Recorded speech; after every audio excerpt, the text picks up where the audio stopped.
फटाफट 10 सीरीज में फिर से आपका स्वागत है। और आज का जो वीडियो है वह है ह्यूमन ब्लड सर्कुलेटरी सिस्टम पर आधारित मानव रक्त परिसंचरण तंत्र। यह इसका पार्ट 2 है। पार्ट 1 में हमने पहले ही 10 MCQ इस टॉपिक से संबंधित दिए थे और यह आज पार्ट 2 है। तो वीडियो को शुरू करने के पहले हमारे वीडियो को लाइक ज़रूर कर दें, शेयर भी करें, और अगर आपने हमारे चैनल को सब्सक्राइब नहीं किया है तो अभी सब्सक्राइब कर दें और साथ में बेल का बटन दबाना नहीं भूलें। तो आइए शुरू करते हैं।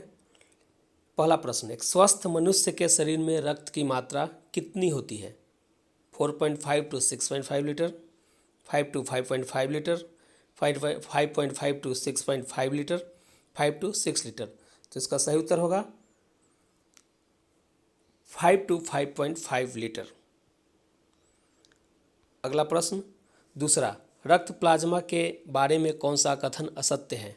रक्त का 55 से 60% भाग प्लाज्मा होता है। प्लाज्मा में 90 से 92% जल होता है। प्लाज्मा में उपस्थित हिपैरिन नामक पदार्थ रक्त को रक्त वाहिनियों में जमने नहीं देता। और डी, प्लाज्मा में एंजाइम नहीं पाए जाते। तो इसका सही उत्तर होगा डी, प्लाज्मा में एंजाइम नहीं पाए जाते। यह गलत है, प्लाज्मा में एंजाइम भी पाए जाते हैं।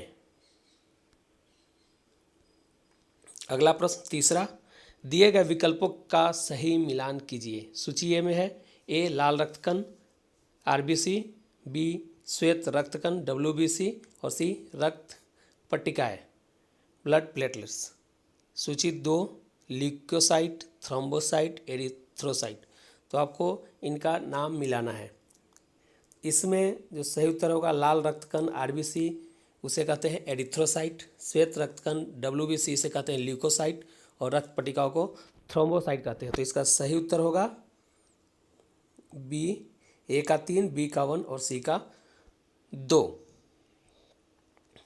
अगला प्रश्न चौथा, लाल रक्त कणिकाओं में RBC के बारे में निम्नलिखित में से कौन सा कथन असत्य है?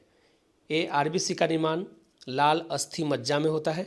बी, RBC यकृत और प्लीहा मतलब स्प्लीन, यकृत मतलब लीवर, RBC यकृत और प्लीहा में नष्ट होती है।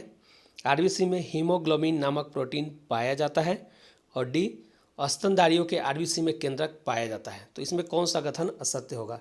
इसका सही उत्तर होगा डी, स्तनधारियों के RBC में केंद्रक पाया जाता है। यह गलत है, स्तनधारियों के RBC में केंद्रक नहीं पाया जाता है।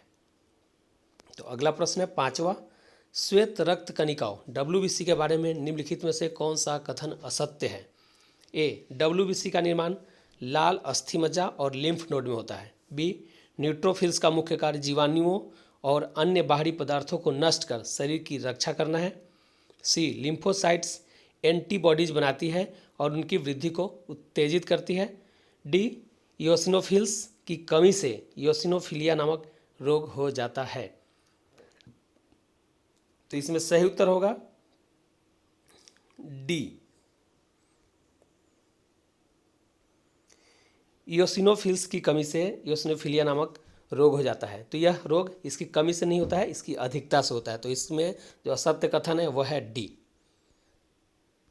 अगला प्रश्न छठा, किसी रक्त वाहिका के कटने पर कौन रक्त का थक्का जमाती है और रक्तस्राव को बंद कराती है? ए, लिम्फोसाइट, बी थ्रोम्बोसाइट्स, सी मोनोसाइट्स और डी बेसोफिल्स। इसमें सही उत्तर होगा डी, थ्रोम्बोसाइट्स। थ्रोम्बोसाइट्स जब आपके शरीर का कोई अंग कट जाता है, कहीं से कट जाता है, रक्तस्राव होने लगता है, तो वहाँ पे रक्त को थक्का जमाने का कार्य थ्रोम्बोसाइट करती है, जिसको हम रक्त पट्टिकाएँ भी कहते हैं। तो इसका सही उत्तर होगा बी।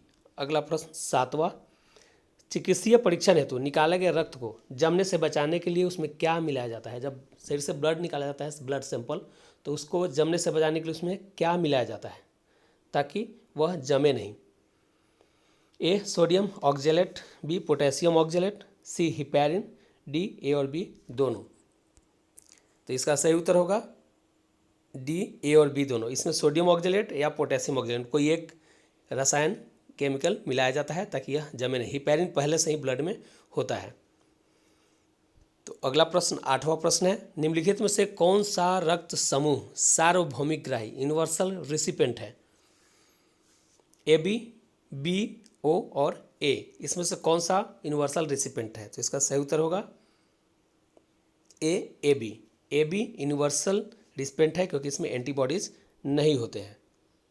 अगला प्रश्न 9वां, यदि माता तथा पिता के रक्त का RH विपरीत हो, विपरीत मतलब एक का पॉजिटिव एक का निगेटिव, तो संतानोत्पत्ति पर इसका क्या प्रभाव पड़ेगा?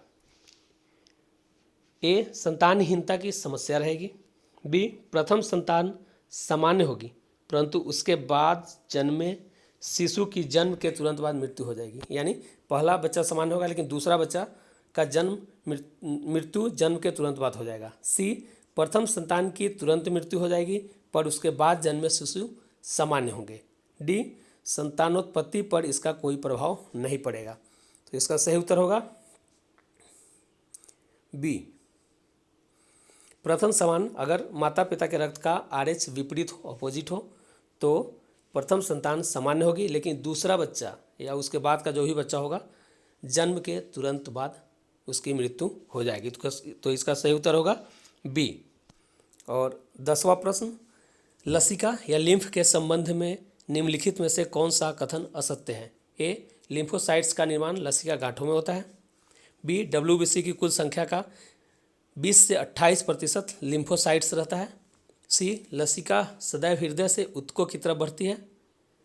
डी, लसिका रक्त की मात्रा और गुणवत्ता बनाए रखने का कार्य करती है। तो लिम्फोसाइट्स का निर्माण लसिका गांठों में होता है, यह सही है।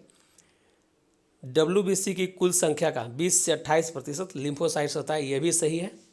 सी, लसिका सदैव हृदय से ऊतकों की तरफ बढ़ता है, ये गलत है। लसिका का प्रवाह हमेशा ऊतकों से हृदय की तरफ होता है, तो इसमें सी कथन गलत है। डी, लसिका रक्त की मात्रा और गुणवत्ता बनाए रखने का कार्य करती है, यह सही है। तो इसका सही उत्तर होगा सी, लसिका सदैव हृदय से ऊतकों की तरफ बढ़ती है, यह कथन असत्य है। तो आज के लिए इतना ही काफ़ी है। अगले वीडियो में हम लोग जल्दी ही फटाफट 10 सीरीज में 10 प्रश्न किसी और टॉपिक से संबंधित लेकर आएंगे। धन्यवाद, फिर मिलते हैं।